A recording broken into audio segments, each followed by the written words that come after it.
William Lee. He's the chief economist at the Milken Institute. Always good to see you. I hear you're out in LA today. Thanks for joining us. Now, China and the rest of the world were braced for some pretty sobering figures to come out, but it didn't happen. The big questions. With the state of geopolitics and the pandemic, how did China fare? And the bigger question is, where are they going from here? Well, Sean, the data actually show that China is at a very important inflection point. Going forward, we have to make sure that they have the right policies in place so that the lockdowns and all of the COVID domestic policies won't offset the benefits that they've accrued through the very strong industrial production and exports that they've managed to register up till now. I think the important thing for the Chinese government now is to ensure domestic stability. And that, I think, is the main objective of their COVID policies, is to ensure that people have healthy prospects going forward so they can go to work, they can have their jobs, and also they can enjoy the service economy, which is very quickly developing. Indeed. And China's central bank, as expected, cut the reserve requirement the banks must set aside. Now, some called it, quote, the least the government could have done. But what will this decision mean to China's economy? That's a very important decision, especially to ease up on the liquidity in the economy, because what China is trying to encourage is that people go out and buy consumer durables, cars, furniture, refrigerators, and that is about a quarter of domestic consumption. And that's a very important element to prop up domestic growth going forward, especially given the weakness in the real estate market right now. Okay, and I'm curious about China's retail market, because you talked about how important it is for Chinese citizens to get out and purchase about, the items you talked about making up a quarter of the economy. In an effort to establish a solid middle class, more and more people have money, they can spend it and want to. Are we seeing that? We wouldn't be seeing it if we didn't have the lockdowns. I think China has shown that domestic consumption has become a very important element in its economic growth and also in the prospects of economic growth.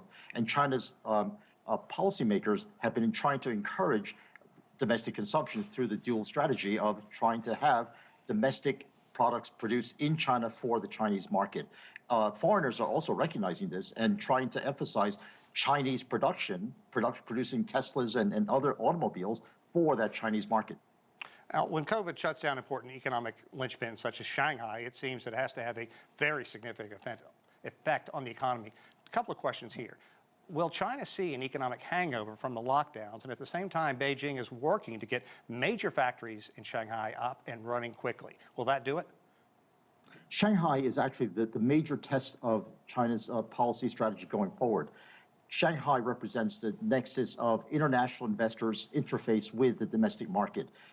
If investors don't feel safe that their investments can continue to be profitable and profitable for the Chinese economy as well as domestic foreign investors, they're going to start reconsidering their investments in China. So they're very important to get Shanghai correct and to open up Shanghai as soon as possible.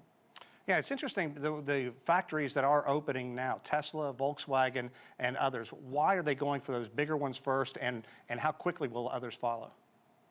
Well, China is a very integral part of that global supply chain, and these large companies, the Teslas, the Apples, are part of that integral supply chain. So in some ways, China needs the rest of the world to do well in order for China to do well, because China exports are such an important part of its growth strategy. And domestic consumption, the services economy, the travel agencies, the hotels and restaurants, those will follow as if you get these large exporters going. Makes sense. It seems everyone is kind of waiting for the bottom to fall out and serious global damage coming from the Ukraine-Russia conflict. How is it affecting China? And China is feeling pressure from all sides. How is it coping, and what are your concerns moving forward? My main concern is how China will be treated in the aftermath of that Russia-Ukraine conflict. Right now, China is viewed as a supporter of the Russian invasion into Ukraine. And I think China is going to have to be very careful in how it provides economic support in terms of just importing from Russia.